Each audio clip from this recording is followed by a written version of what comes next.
Hi, this tutorial is brought to you by pm-prep35.com. pm-prep35.com is a free PMP training website.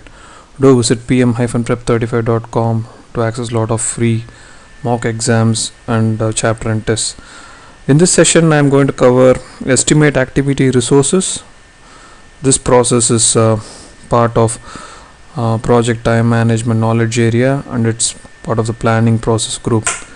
So estimate activity resource process, again, it is integral part of scheduling process, but then in case of PMBOK it is dealt as a discrete process, similar to how define activities, sequence activities are done. The activity resources are estimated, or in other words, the type and quantity of resources are decided in this particular process.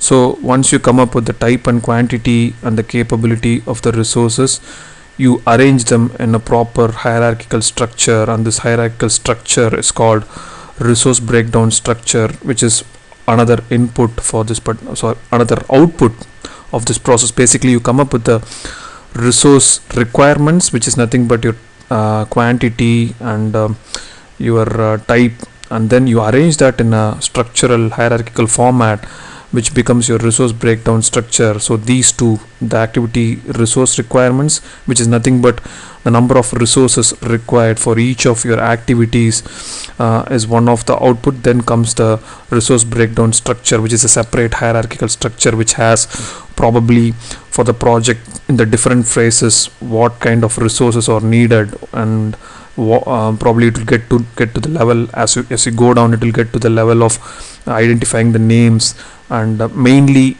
the whole idea is to identify what is their level, the capability level, so that you can fill the other details as you go down.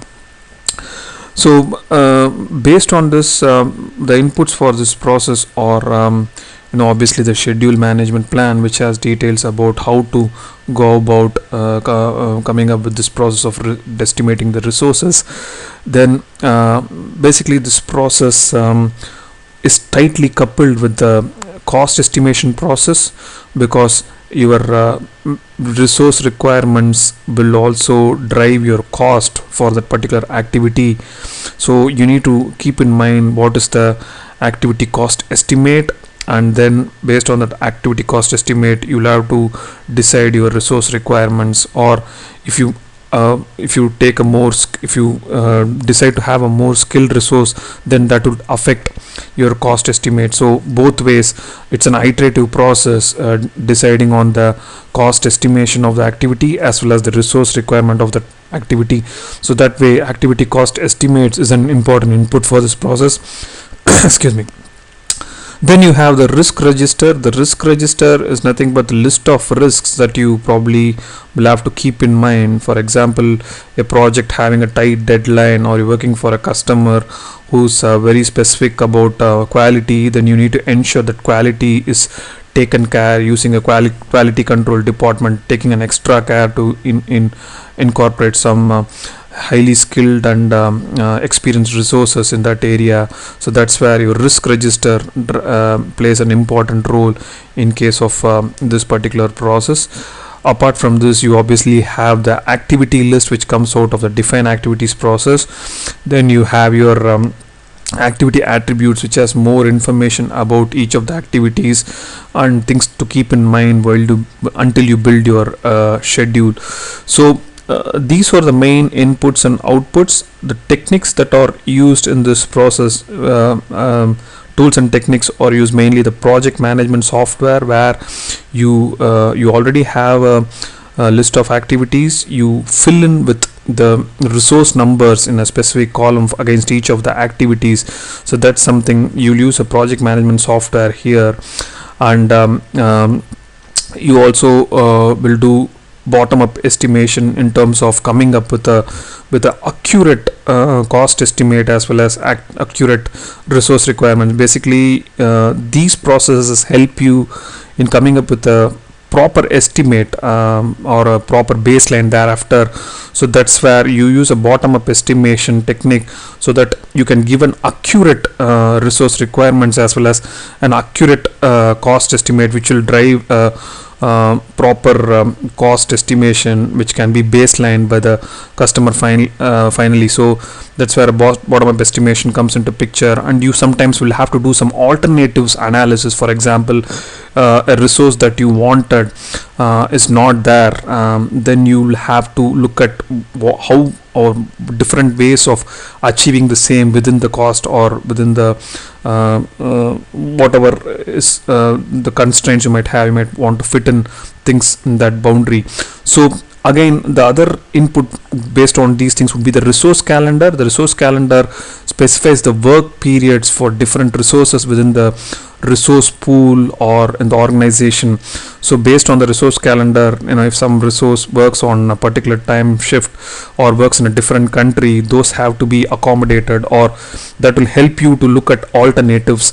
So these are some of the tools and techniques used in this process. The main idea of this process is to come up with the activity resource requirements. So activity resource requirement for each of the activity, you look at what is the type of resource or the skill level, then the number of resources, and then finally you can come up with a resource breakdown structure, which is having a hierarchical structure similar to what you have in WBS, but then this is more resource oriented, where you can list down all the resources that will be used in the project. So with that idea, let's quickly walk through some of the important points in this process. The estimate activity resources process is concerned with coming up with the type, quantity, and characteristics of resources. So these resources, when you say resources, can be human or material, because projects can use both of them. So you have to take care of both the things, that the human and material resources or equipments, their type, their quantity, and characteristics.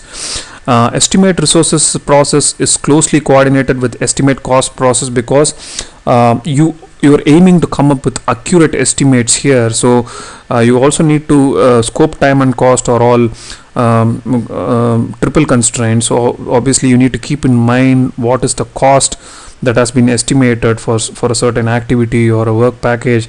Based on that, you need to work closely with the estimate cost process. So that's why these two are coordinated. So the inputs for this process: schedule management plan. This has the approach to do the estimate activity resource process. Then comes the activity list, the list of activities from the define activities process. Then you have activity attributes, which has some extra information in terms of things to keep in mind while you build the process and time management.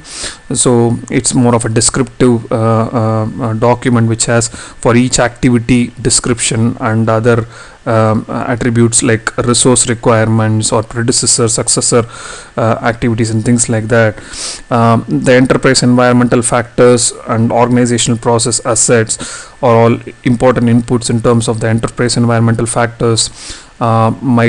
For example, you might involve a consultant or an external organization to do certain parts of your activity. So that's where external environmental factors can play a role.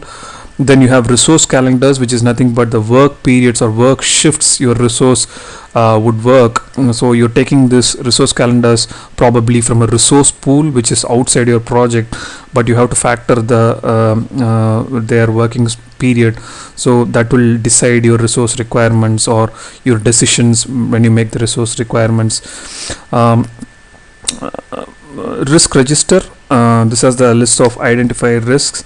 For example, if you have a design that needs to be done and you want an expert architect coming in, so that will decide your resource requirements. The type of the resource and the skill level will vary compared to something which has already been designed by the customer and they give you only for development. So this is the difference, the delta difference between having an experienced resource or not having one.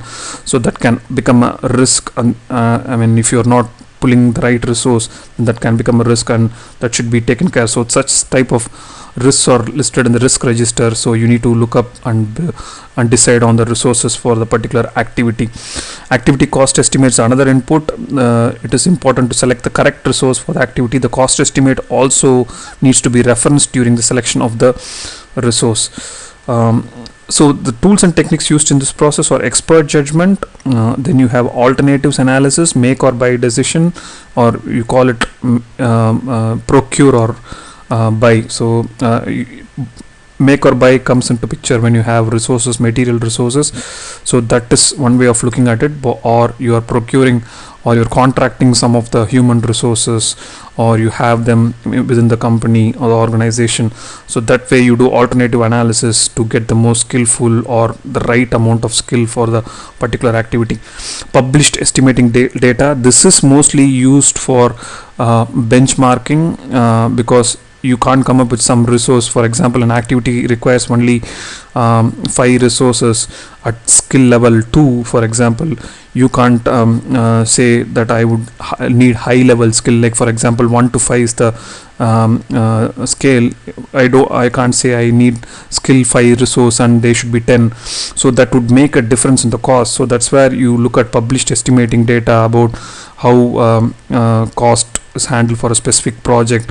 So that will drive your decision for resource requirements also. So published estimating data also, mainly because you have activity cost estimates as one of your inputs, so you have to make your decisions based on what is available, what has been estimated in the market so far. So published estimating data. Then you have bottom up estimation to improve the accuracy. Bottom up estimation is always accurate estimates. So in order to come up with accurate estimates, you start at the activity level and you come up with your cost estimate to cross check your cost estimate. So you roll up all your activities to come up with the work package level to see what was the cost estimate that was provided and what have you come up with based on the requirements that you have estimated.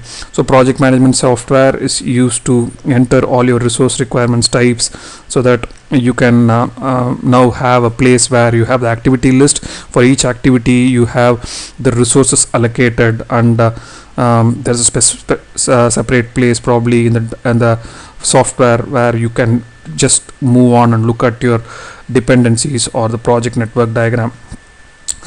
So these are the tools and techniques and inputs. The outputs are the activity resource requirement, what type and quantity of resources are needed, resource breakdown structure, which arranges everything in a phase wise or type. For example, I say architect and I can draw 2 or 3 people under that and probably give their names, temporary names at this point of time.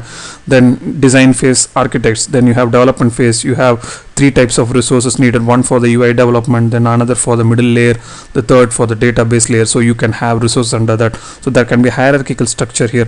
Project document updates can happen basically because all these processes in the activity are interlinked. So anywhere you can have going back to some of the previous processes in terms of activity list and updating that. So that's where your project documents can get updated, because the scope schedule needs to get baseline, and that happens in the schedule process. But until then you are in a state of change or an iteration specifically to the time process. So that's where project documents can get updated. So these are the input tools and techniques and outputs for this process. So although these can be done in a separate, say as part of same scheduling process, the estimate activity resources here in case of PMBOK is seen as a discrete process, but then it will have considerable overlap on a real-time project. So with that in mind, so this is the end of estimate activate resources process. Do visit pm-prep35.com to access lot of mock exams and other tutorials. Thank you.